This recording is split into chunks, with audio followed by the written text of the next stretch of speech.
being around good dudes, surrounded, and kind of seeing how people like Chris Hart or Turpin or those guys kind of role model Pastor Bill being a dad. So, yeah, man, there's been some change this year, but that's the biggest change for me is just being a dad. Yeah. Well, and when I was thinking of some of the questions I was going to think about asking you, I was thinking about the kid. I was thinking about marriage because those are two things I haven't done yet. Yeah. So would you say is there any similarity, like, in your experience or I guess kind of back up to whenever you went from being single or engaged to married? Because the way, honestly, I didn't honestly think we were going to go this direction, but I'm dating somebody now. Yeah. And I feel like I'm pretty solidified in my decision about pursuing her. Yeah. And so at this point, it almost feels like the marriage thing is just like a formality, where it's like, okay, now I got to get the ring, and I got to propose, and then we're going to have the ceremony. What was the change from like being engaged or single to now being married? Yeah. I mean, I feel like all guys kind of think like that. Like, the whole wedding and stuff is just a formality, like whatever. Like, yeah, if you're really like in the details of a wedding, then yeah, you're not an alpha guy, maybe. I don't know. I don't know. But, yeah, it's so natural for dudes to just like kind of brush it off. But I would say like with Allie, I mean, that's my wife's name. We've been talking since I was 12. Mm-hmm. Obviously met here at the church, dated for like 3.5 years. She broke up with me in college. I did my college thing for a couple of years because I was a knucklehead. What were you doing? Just being a college kid, being stupid. But broke up with me in college. Did my college thing, circled back, met her at my brother's wedding, and then kind of talked for 6 months, dated for 2 years, proposed, got married. But in that whole transition, it was like, yeah, I mean, I've known this person my whole life. So going from dating to marriage is no different, but there is a lot different about that, obviously, because right? Yeah, you're becoming one. Yeah, you're becoming one. Obviously, a man who finds a wife finds a good thing. So it doesn't say a man who finds a girlfriend. Yeah. So right now you have a thing, but it's not a good thing until you marry her, and then that's the bond, that's the covenant that happens between that. But yeah, it's just kind of it's a crazy thing because it is totally different, but it's awesome. Yeah. We have known each other for a long time, so it was kind of going into it. It's not like we just met each other, dated for a year and kind of figuring out and kind of got engaged and married all in the span of like 2 years. Like she's known me since I was like 12. I was a super bad kid then growing up, all the changes, college LT to internship LT to on staff here at the church. So there's a lot of changes. So it kind of helped out in that regard. Well, yeah. And what would you say to guys that are single that feel like maybe that's never going to be an opportunity for them? Right. I mean, I know. I mean, at least I went through a period of time where I wasn't dating, and you can get to be in a singleness stance for so long where it starts to feel like, all right, maybe I'm not going to end up marrying somebody. Yeah. Well, no, 100%. I just had a conversation with my homie last week in the car, but kind of a similar situation. But I'm like, really, if you truly look at me and Allie's situation, like take out the 12, like all the prior relationship stuff, like let's start right when I met her at the wedding, right when we started dating, which is 2 years ago. Like genuinely, I didn't date anybody. I started dating her, which I was single for 2.5, 3 years, started dating her, obviously knew she was the one, got engaged, got married, had a kid. And that's all in the span of like 1.5, 2 years. So like it went from like obviously nothing to everything. So it's like, yeah, there's times where you might feel lonely or whatever, but keep focusing on you because it's a great time to focus on you. And like, even when Allie and I were dating, I just had this conversation with Josiah yesterday. I'm like, it's the best time to like, obviously, you want to marry that person, but obviously hang out, do what you need to do, because once you marry, it's not that you can't have fun with your friends and stuff, but it is, you're lockstepped with that person. So like, when I was dating Allie, I'm like, hey, I'm hanging out with the homies every day. Yeah. Like, obviously she's my priority, but they're just different. And it's not that I don't want to hang out with my friends, but I got a kid and a wife at home. I love going home to them. Right. Like, so. Yeah. Well, yeah, exactly. I mean, it's what you're saying is just being present in the season that you're in. Yeah. And that's kind of where I was too before I started dating Ellie, where well, I didn't go on a date for 2 or 3 years just because I honestly wasn't interested in it. But now that it's kind of hindsight, I'm realizing that I was being developed on my own in a way that I needed to be in order to be prepared to walk into a relationship and be the leader that the man is supposed to be in a relationship. And I'm not married still, obviously, but it's easy, and we all know it's easy to be in a certain position in a season and always want or yearn for what the next thing is. Yeah. So it's like I found myself multiple times in that season thinking, oh man, I can't wait to meet her. I can't wait to get married. I can't wait to, you start thinking about having kids and building a house and doing all the things that are like, sexy or whatever. But I would always try and bring myself back to a place of like, okay, I know that I'm gonna miss this season whenever I'm in the next season too. Yeah. So it's like whenever I'm busy with kids and running around and holding my toddler or doing whatever, it's like, dang, I'm gonna look back and think about when I was just kicking with the boys. Yeah. And like wish I would have been more present in that season. Not that I want to be back there, but just it's important. It's like they say, be where your feet are. I'm not about all those different sayings, but we have those isms, but it's more scripture based. But that is a good way to think about it, is like you gotta be present. You gotta be you gotta trust the process. The change will come, even if it feels elongated and like you've been in the same spot forever. It will come if you're putting your right foot forward every day and you're walking out the path before you that the Lord's put before you. So man, I think that's what you said about being present is just super key with people that are sub 30, 18 to 30 years old. I'm 27, you're 26, about to be 27. I'm married with a kid. You don't have a kid. You're in a relationship, not married. So, but one thing that we can both agree on is being present is huge. Yeah.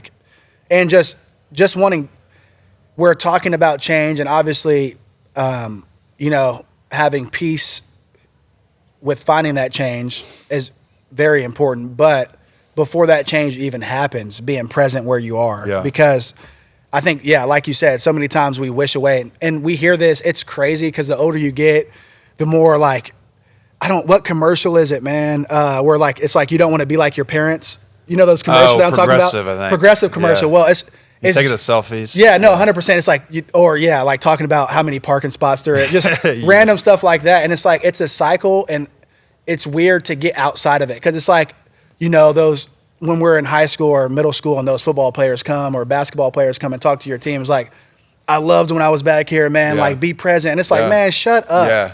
Like, I want to get where you are, stop. And then fast forward 10 years and you're that guy saying the same thing. And then having a kid, it's like, I want to do this, that. And then you have a kid and it's like the same thing. It's just, so it's this cycle of like, I think it's just the world and the 24-hour news cycle and social media. Everything is just about changing constantly. Like from people, 15-minute fames, you see people blowing up on TikTok. I'm not even going to say people's name, but there's a guy that went crazy on TikTok at the beginning of the year. And like my wife watched him, I watched him, people from church watched him. I mean, crazy. And then he just fell off the face of the earth. And it's like, that's the cycle that we're in. And then people are just looking for the next thing. Who's the next person that they can be entertained by? But I think being present for us is the key thing. I know you kind of went through some change and you're in it now. You're almost 6 months, halfway through the internship. Yeah.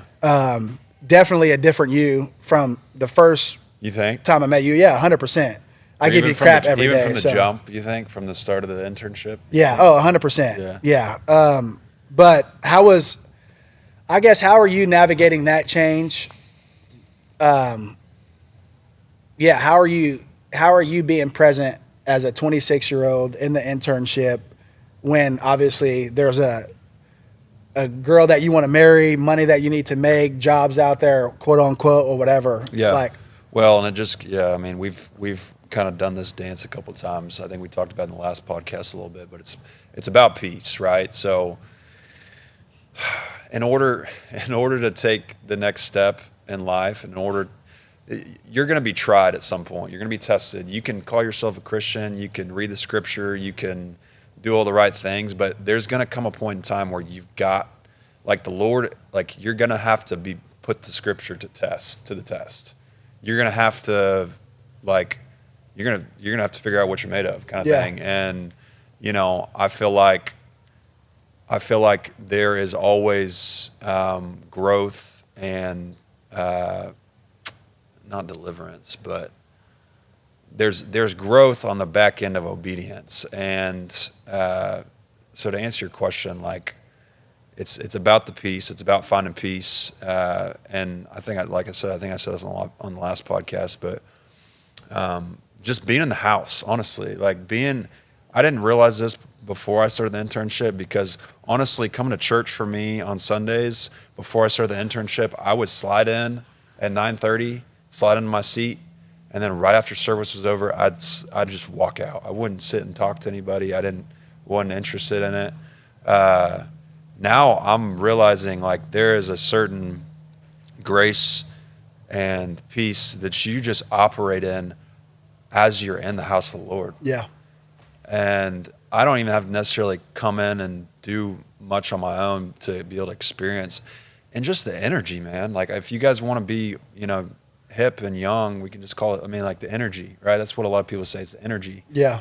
And I worked in an office for 2 years and was around high you know, network, high operating individuals that were industry professionals and were ballers in their industry, but there was not the same energy. Like I was walking in the office trying to figure out what's everybody doing? Like what do y'all, like why y'all just sitting in your little office cubicles and not like acting like there's not a problem going on here?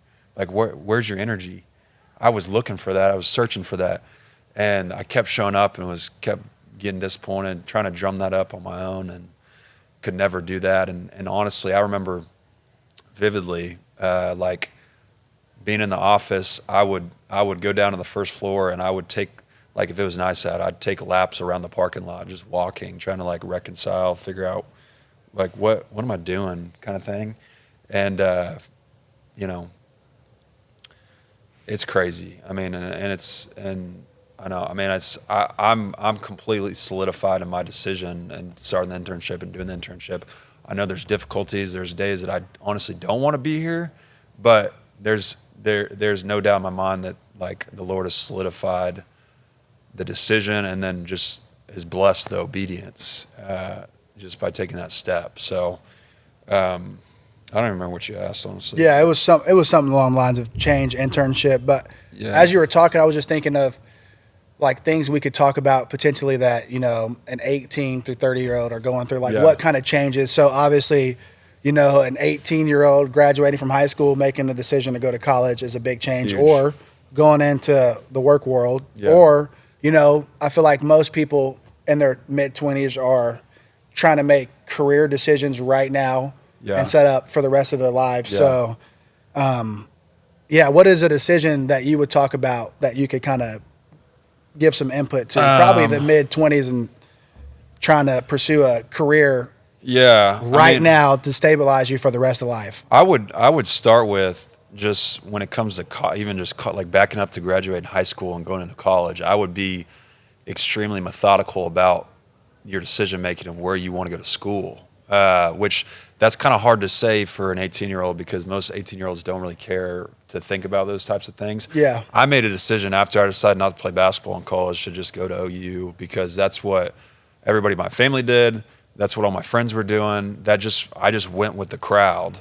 And I didn't necessarily have the maturity at that point in time to think about, okay, well, is this really what I want or is this what just everyone else is doing?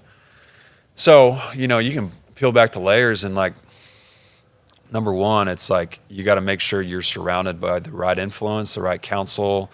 Hopefully you're in a position where you have, if you're still respecting your parents at 18 years old, which you should be, but hopefully you're listening to their input, number one, but also making sure that you have the right group of friends around you that are you know, speaking life into you, giving you, you know, sound advice and suggestions.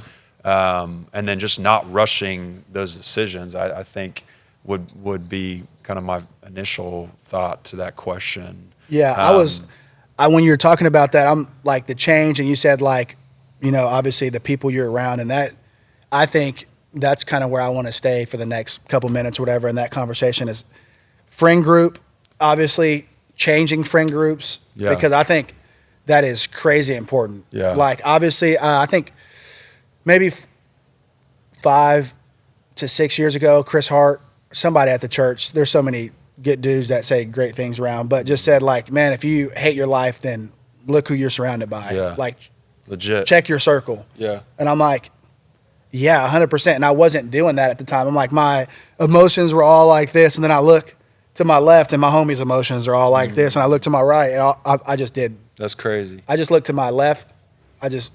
Yeah, they're going to catch that. I said right. Yeah, whatever. Silly boy. But hey, anyways. That's union education. Yeah. That's what we call union education. Hey, union education. He went to Jinx. We're going to see who goes farther. They play tomorrow. What was your ACT score? No, I'm kidding. 29. That's pretty good. Yeah. I don't What was your remember. ACT score? I don't Yeah, even so remember. that's what Jinx don't even care about their ACT. No, but if you don't like your life, look who you're surrounded by. And I think that's one thing that has probably changed from 18 to where I'm at now. That has been one of the most pivotal changes is just the people I surround myself with. Yeah. Which it's kind of easy to surround myself with great people being planted at this church, working at this church. But when I started the internship, then I just started to show up at church, started to go to Sub30, started to go to Maine, started to help out in youth. I'm like, I'm surrounded by people, like-minded people that know the promises of God. They're not wavering. They're not, their emotions are not changed by the news cycle or who's elected or who's doing what or what decision was just made. Like, they're steadfast, immovable, always abounding. Yeah. And I'm like, that to me is the key change. Like, if you're out there and you're listening to this podcast and you don't like the life that you're in currently, look at the people around you. Who's helping you? Yeah. Like, who is your circle? Like, are you equally yoked with your friends? Like, it shouldn't be a help up situation all the time. You shouldn't be in a friend group where it's like, Cole is helping me up constantly and I'm never helping him up. Right. Like, there needs to be balance. I think Hart talked about that. Obviously, there's a balance between helping people, getting help, and then being on the same level. Like, you need to have a friend group on the same level.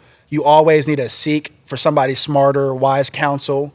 Always be looking to elevate. That's the higher. That's us having Chris Hart, Turpin, Pastor Bill, Pastor Taylor in our life. But then we also need to be seeing who we can help and pull up. But I think so many times, like, we're just like caught in this friend group and we're like, that's my homie, that's my ride or die. It is what it is. And it's like, no, man, if they're not making the right decisions, we got to change it. Yeah. And I feel like you can also be in a position where that maybe you're not hanging out with the right friend group and you're continuing to make the decisions that they are because you feel like, I don't want to be the guy that's too good for, whatever. And you continue to spend time and invest in the wrong people.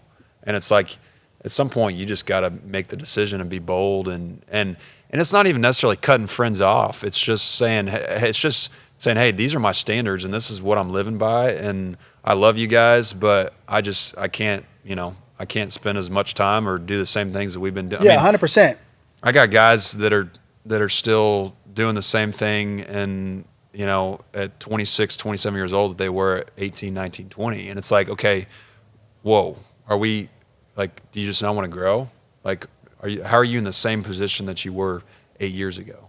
Doesn't make any sense. And then kind of going off that again is like, I feel like it's also sub-30 age. It's also easy to become isolated. Yeah. If you're, and I feel like I've went through a little bit of that myself, where the enemy will try and tell you or get you to believe that what you're experiencing, you're the only person experiencing that, or what you're dealing with or suffering, or the thoughts that you're having. Like, he's going to make you want to think that you are the only person that's experiencing that. And once you start to buy into those lies, you will naturally start to isolate yourself because you'll think, they won't understand, or these people are doing so much better than me. And it's just, these lies start to trickle in. And next thing you know, you're by yourself. And that's a bad place to be. That's what the enemy wants to do, is isolate you so he can pick you off and make you become ineffective ultimately. So Yeah, change friends group. Don't isolate. don't isolate. Yeah, and I like what you said. It's not necessarily. I mean, you can, if it's obviously very bad and toxic, cut that friendship off. There's not, but it doesn't have to be.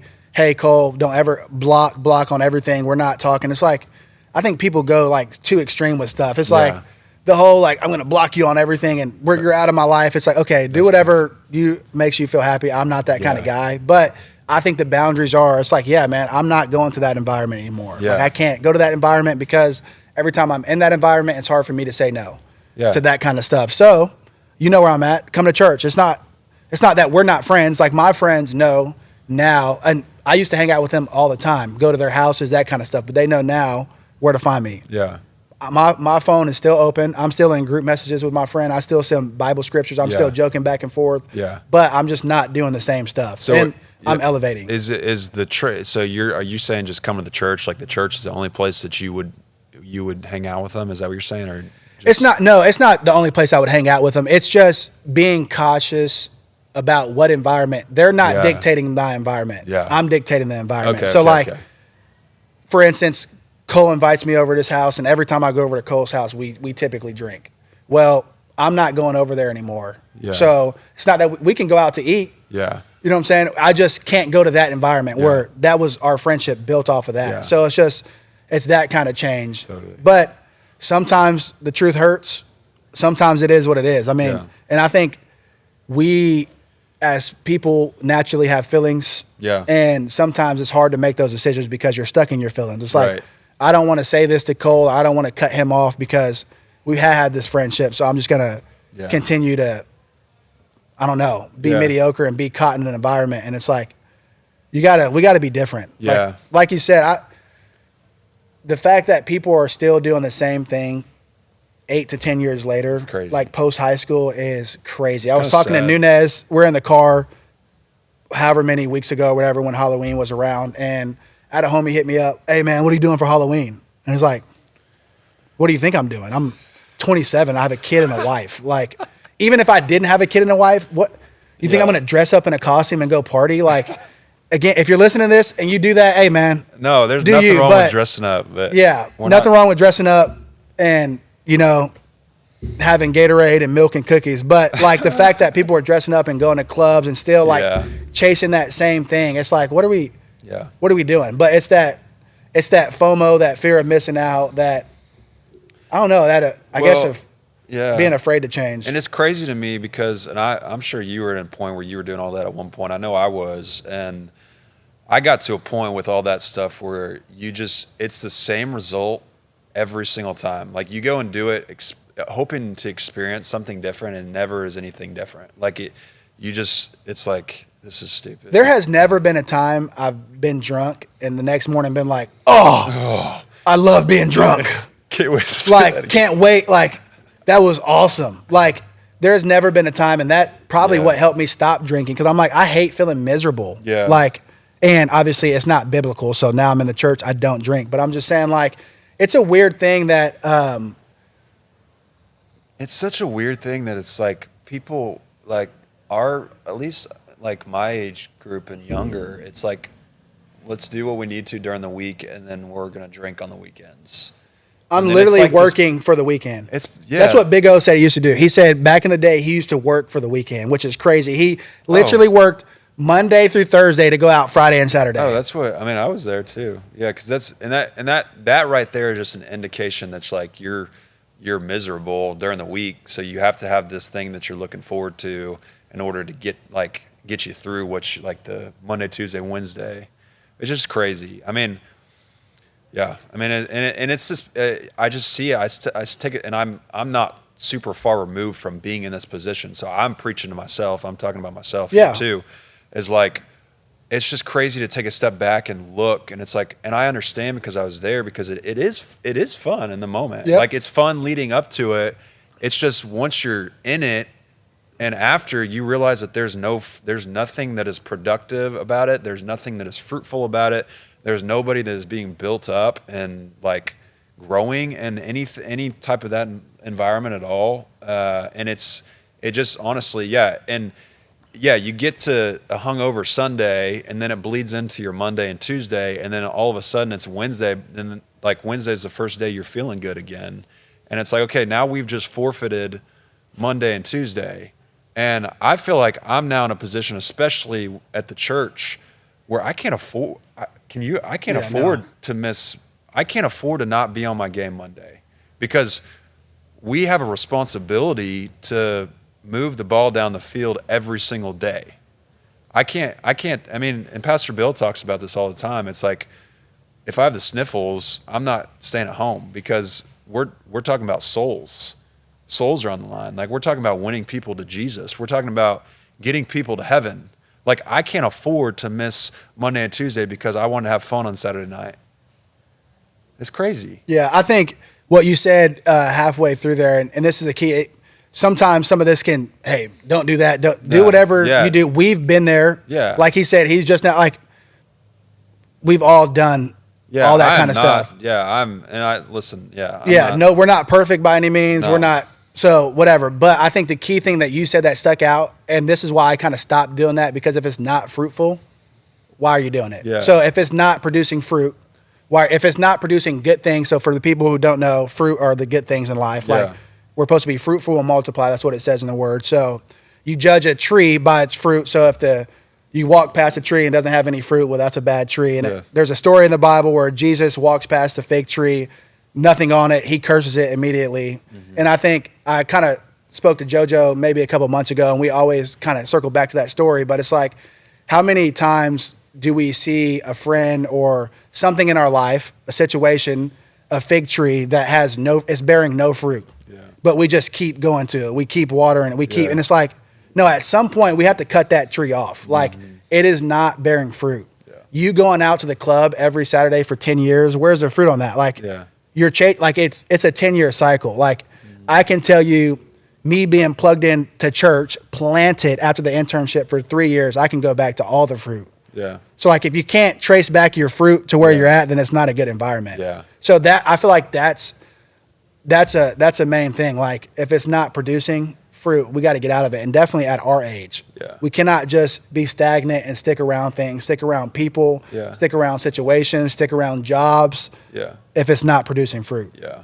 Well, and then all of that just goes back to what we were talking about with the friends, because if your 4 or 5 closest friends aren't doing those things, then you're not going to be doing them either. So it's more like LT said earlier, taking a step back and checking who you're hanging out with effectively. So and it's tough. It's not just on your friends; it's on you. Yeah, sometimes you're that person. Yeah. Like, sometimes you guys step out.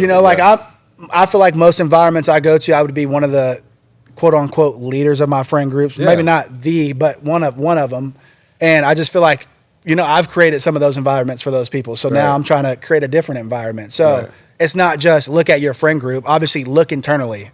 And I feel like, a lot of times our age people try to find external things to blame. I'm this color, I'm a male or a female, I'm come from this side of the tracks, I'm from this part. It's like, no, let's check internally. Like, or this person didn't do this. And it's like, no, let's check internally first. I just feel like we always forget to check ourselves before we check other situations. But well, and I'd said this on the last one too, but I think it's important to drive it back home. And like, the way that I view the kingdom and my identity in Christ is, and the way that we're supposed to treat others is like, we are all on the same playing field. Like, LT is not better than me. I'm not better than LT. Like, I'm not better than anybody here. Nobody's better than me. But at the same time, nobody's better than me. Right? So we are called to love. We're called to walk in the identity that Jesus, like, I know it's hard to think about and believe, but we genuinely, each one of us were created and knit together for a special purpose, to advance the kingdom of God. And whether you're living out that purpose right now or not, the purpose is still there. And I think what's cool about Guts and cool about Sub30 and everything that we're doing here is, if you get plugged in, if you get involved, that purpose is going to come out. It's going to come out because you're going to be around people that are speaking the word. You're going to be put in situations that are where you're being pressed, and it's gonna be revealed like what you're made of, and you're gonna have to, like, your giftings are gonna have to come out. So I don't really know where I was going with that, but I just whenever I'm sitting up here talking, I don't want anybody on the other side of this to think that this is like me preaching at anybody, or I'm at a higher point or a higher place than anybody, because I'm not. I've got so much to work on. I've got so many flaws. Like, I feel like I've been graced, and I'm thankful that I've been plucked out and pulled out of the old ways of thinking. And I can honestly attribute most of that to like starting the internship and being plugged in at the church. I've been blessed because I have two great parents that are still married, that love the Lord, that raised me in this church. Like, there's a lot of people that don't have that. And so I recognize that, and I keep that in mind as I'm having these conversations. But for sure. Like, this is, for the audience, this is definitely not me and Cole preaching at anybody. And I think a lot of the times, I'm not a great apologizer, so this would be my last time apologizing to the audience that's listening to this. But, like, we're not sorry if you feel some type of way about the way we're talking, but we're not perfect. Right. We still have a lot of things to change, but it's crazy because it's like being at Guts allows you to change your mindset. It's not that we're not fixing these things that we're talking about, and, the world is still the world. Yeah. It still rains on the just and the unjust alike. There's still things going on, but it's just, we have been ingrained with a different mindset here at Guts that it's like, there's stuff happening, whatever, but we know that we're going to overcome it. Yeah. So it's not that, hey, we're better. It's just, no, we have a different kind of mindset. And it's the mindset of Christ. I think once you fully have crossed the line of like really understanding who you are in Christ and the authority that you've been given, it's like, I'm not like, that's why I feel like so many times it's hard, because it's almost speaking at a, like, don't do this, it's easy to stay away. It's just, I don't even know where I'm going with that. Yeah. I'd had a point. Me and you are not great at finishing our points. Well, no. Yeah. I mean, yeah. And it's really only something you can experience after you don't know what you don't know, kind of thing. Yeah. But there is a confidence that you're able to walk in as you've submitted yourself to the Lord. And that's just the bottom line. Like, and this is not like, oh, I'm a USA rugby player confidence, like where you're a big dog. Like, that's sick. Yeah. But no, I'm a child of God, and I know my identity in Christ. And so I have the privilege of walking and talking differently. And I guarantee you that people in our generation, especially guys, notice that. Like, they notice because it's so few and far between guys that are able to walk in that confidence and that authority. And it's not us walking in our own authority, it's us walking and understanding the authority that we've been delegated. Yeah. And really, I think a lot of that spawns from like just for me, it's like the pressure is off. I don't feel the pressure to have to perform. I don't feel the pressure to have to meet any type of expectation, because all of that whole price has already been paid for. Yeah. You know what I'm saying? Yeah. And so I think there is a lot of guys, specifically guys in our generation, in the 18 to 30, maybe even north of 30, that, a lot of these things like going out and relationships and all of the toxic things that we find ourselves in as young people are just fillers for the identity piece. Yeah. Like, these are just things that we are doing and using and repeating because we aren't secure in who we are. And and that's not to say that once you accept Jesus and you start to walk and you're starting to go to church, that's not to say that these temptations won't arise and that these things and you're gonna be perfect, because nobody's perfect. We all sin. I'm tempted to do all those things. I mean, I'm tempted all the time. I mean, you're tempted. Yeah. Everybody's tempted. But it positions you in the right place, and you're just able to walk in it. And I don't know. Yeah, it says that we're all tempted, but he shows us the avenue. Temptation's not a sin. Yeah, and I love that. I love that Pastor Bill always shares that, because I feel like the world feels like it's a sin. It's like, oh, I'm tempted. Like, no, it's the act of actually doing that, following through with that becomes a sin. Yeah. So, but you thinking or whatever, you being able to cut that off, that's just, I think, like you saying, being able to walk in the authority and knowing the promises and that kind of stuff, like it is, you saying, just because you come to church you don't automatically get that. It is a daily choice, a daily thought, a daily grind of doing that. And Pastor Bill, who has started this church, impacted hundreds of thousands of people, still has to get up every day and choose who he's going to serve, choose love, choose to put people first. So I just think the more you come to church, the more you're planted, the more you're in a great environment, the more this stuff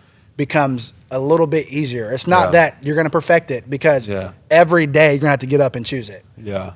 That's what I find out, even like marriage, go back to the very beginning thing that we were talking about, the change that every day you have to get up and choose love. Yeah. Because there's, like you said, some days you don't want to come to church. Some days you might have she told you that you're balding, so you went to sleep, whatever. And that's not, I am bald, but my wife has never told me I'm balding. No, I'm not taking my hat off because I didn't shave. And not shaved LT is, I look very north of 30. So I'm going to keep this hat on to be my age. Funny. But no, man, I'm happy to do this podcast. I'm happy to talk about change. I just think don't rush to change, but also don't be stagnant. Yeah. So if there's anything, and that's kind of like a in between, what the heck, like kind of both ways, but literally don't rush to change, but don't just stay in a situation. Yeah. So find peace in that change.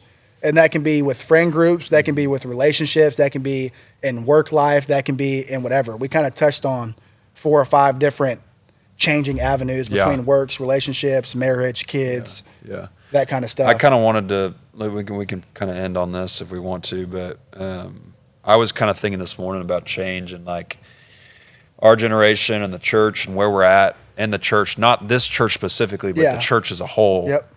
And I was just thinking, before I started the internship, before I really got plugged in here, I didn't really have a desire as a young 20-year-old, whatever, to go to church. I didn't have a desire to invest myself in the church, in the body of the church. And I don't know if that's just a lack of maturity or what that is, but I'm thinking, okay, based upon where the church is at right now, what needs to change in order for our generation to want and desire to be here, to get plugged in, to feel a sense of community. I think church is, I personally think church has kind of went off the rails a little bit from the way that the Lord, like at the beginning, created it to be, where it's just like, okay, you show up, you sit in the back, you hear a sermon, you worship, and you leave. I personally don't think that's the way that it was created to be. I think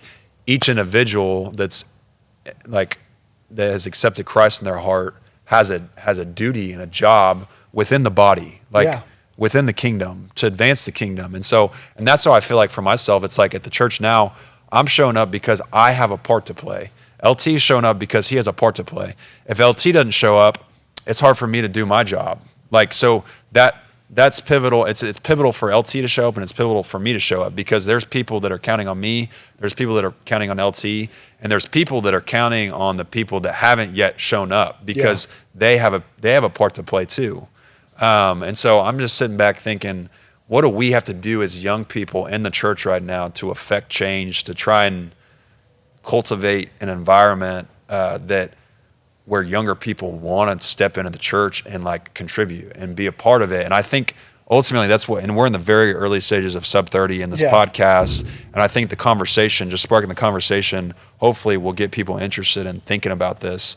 And I think that's what we're trying to do with Sub30 as a whole. But I mean, could you, off the top of your head? Man, right off the bat, my initial thought and feeling towards it was, I think the reason why our age people don't plug into church in any church is just because they don't get the instant gratification they think they need or want. Yeah. Like, it's like, I come to church, I think we do things because we get something from it. Yeah, and that's so true. You're going to get something from church. Obviously, all these people are talking about the fruit that comes from being planted, but it doesn't come from planting a seed the first day. So I just think so many people come and instantly, like, you know, they didn't get exactly what they needed, or that pastor didn't talk about their relationship problems, or it was on a different topic, or they tithed one time and didn't get, they tithed one time and the pastor didn't come up and say thank you for tithe. Like, what?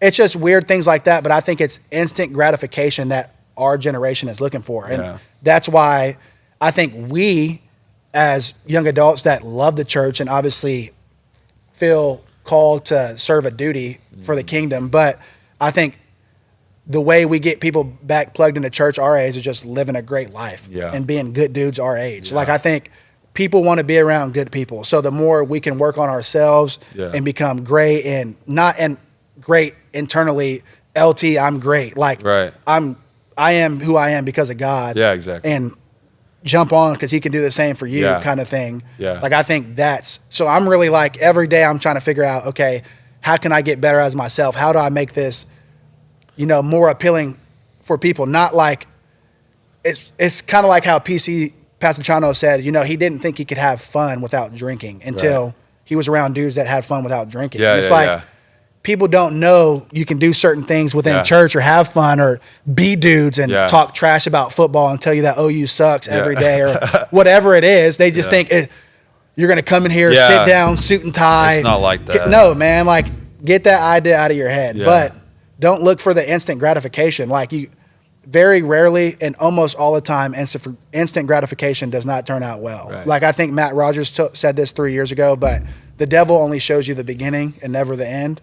So it's like, you'll jump into something because, oh, this looks great. Like, maybe a girl that looked blah, blah, blah, and you're not even but you didn't know the ending to that. Like, you didn't pray about it. You didn't find your peace. So I just think, stop looking for instant gratification. Get planted.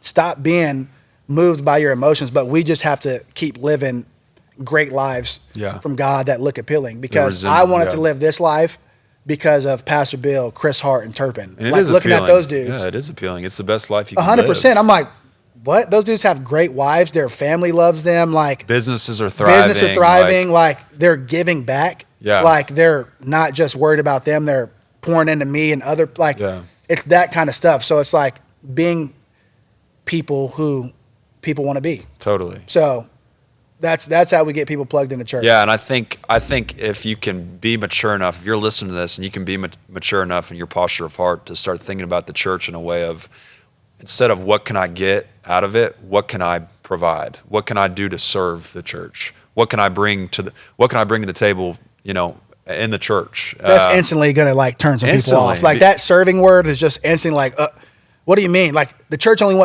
serve the church. You just want my money, blah, blah, blah. It's just, that's the enemy. But we don't have to get all like that. I mean, and that's what I would have thought too. And that's what's crazy. That's what we thought. Yeah. Like, I was on that side. Like, 100%. The church is just there for the money, and they'd say you're asking me to serve because you don't want to pay other people to do. And it's like, no, man. There's a connection part of this. This is like a body of Christ. Like, it is. This is real. This is real, and it's genuinely hard to put in words. Like, when I was kind of recruiting Cole to do the internship, there's a side of what he's talking about and kind of articulating now that I couldn't articulate to him about just being, like, if you tell somebody, hey, if you're just here, like, the benefits of just being here and starting your day here is great. It's like, yeah, whatever. But then when you get into the environment and get around the people, it's like, oh. There is something that you can't communicate, because if you try to over communicate it, it's going to sound like you're trying to talk somebody into it. Yeah, and it's like, why do I need to? And Elsie and I are not sitting here trying to talk and talk anybody into coming to Guts. Yeah, like, we're not honestly trying to sell you. We're sold. If you don't want to come to Guts, stay home. But if you want to get better, come to Guts. Yeah, that's just the bottom line. We also believe in a plurality of churches, so go plug in somewhere. If you go to church and you're listening to this podcast, thank you for listening. But if you don't have a church, come to Guts. Yeah. And if you go to a church and you feel a little bit stagnant or whatever, try it out, man. Yeah, we like to win around here. Yeah, there's not a lot of sub-30 groups, young adult groups that are as cool as us. Yeah, with athletes, multi-race, cool speakers, all the things, man. Yeah, but I think that was That was pretty good. yeah, I enjoyed it. I enjoyed sitting down. I didn't think I was going to enjoy talking to you one-on-one as much as I did. That's so mean. Why are No, you so I mean, mean? honestly, Cole just eats 7 bananas a day and just. But this conversation was great. No, I'm kidding. It's kind of cool, man. Church can do a lot for you. Yeah. Cole and I have been rubbing shoulders for 15 years and never had a relationship. Nope. So got planted, and now we're probably brothers for life, Yep. unfortunately. So Yeah, unfortunately. It is locked very in, unfortunate. man. He's OU fan. I think OU sucks. Well, they've been better. But, that's for sure. Hey, man, thank you for listening. If you made it to this part, I you're think blessed. they tuned out, but no. You're blessed. The Holy Spirit is present. Jesus is with you. Praise Jesus. Thank you guys so much, All right, man. we'll see you.